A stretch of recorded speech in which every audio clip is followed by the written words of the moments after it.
Hi, I'm Lawrence Bergstrom, osteopath and non-surgical spinal disc decompression specialist. Why do we refer you for MRI imaging? Why do we find it so useful?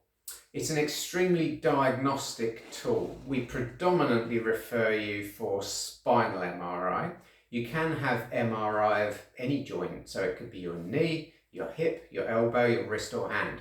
Predominantly, we specialise in the diagnosis of unresolving spinal problems that people are just not getting answers to. So one of the things that we'll do is refer you for MRI.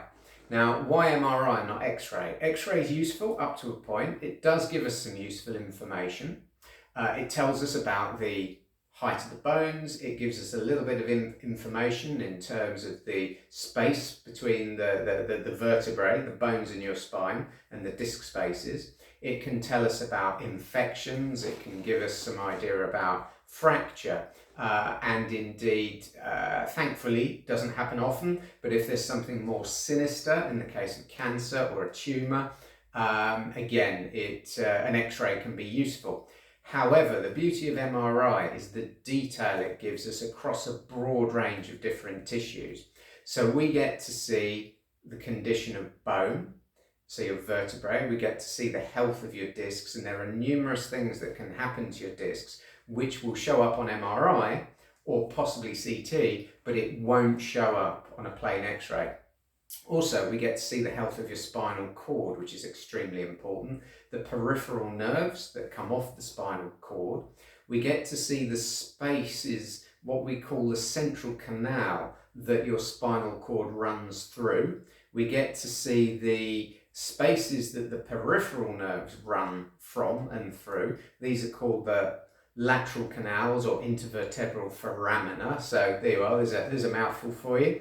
Of course, we get to see the facet joints as well, so that's extremely useful for us as well.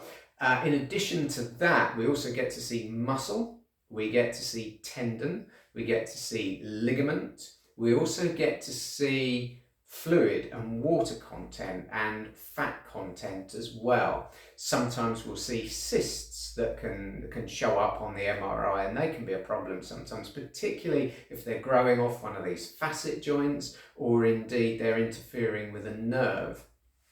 We can also see the positioning of vertebrae. So there's a condition, well, there are two. One is called an anterolisthesis or spondylolisthesis, where one vertebrae has started to slip forwards on another one in relation to the one above and below. You can have a retrolisthesis, where a vertebrae is moving rearwards or backwards. This is relevant because this tells us about the health of your spine and the potential for aggravating the spinal cord or the peripheral nerves.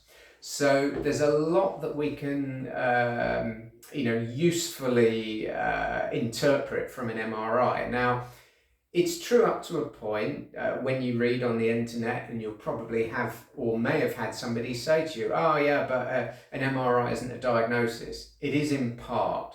It depends how it's interpreted and the person that's interpreting it. We have specialist knowledge, specialist training in the interpretation of MRI.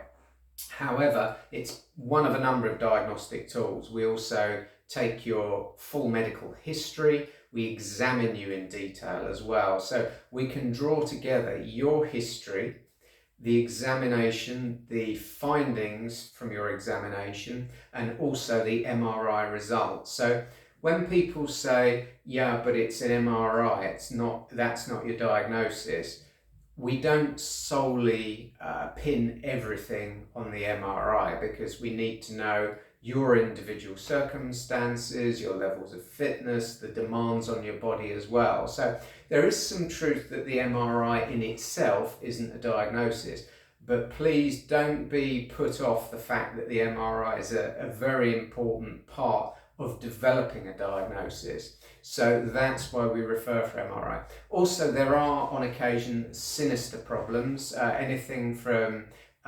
impingement of nerves or spinal cord, which would mean we wouldn't be managing you in the clinic for that. We'll be getting you to the emergency department and into the hands of orthopedic consultants or neurologists to manage a condition such as that in the case of something like cauda equina syndrome.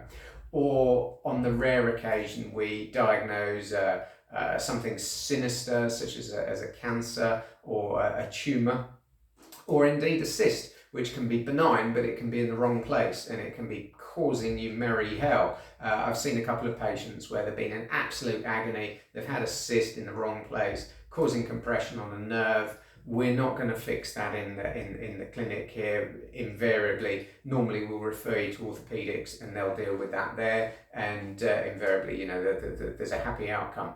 So MRI is an extremely useful diagnostic tool for us. We're trained heavily in how to interpret them, images, reports, and so on. So that's one of the reasons diagnosis is key, essentially. So, you know, number one, we want to find out what's wrong as quickly as possible, because without a diagnosis, you don't have a prognosis, and therefore you don't have a management plan. So diagnosis, prognosis, management plan in that order.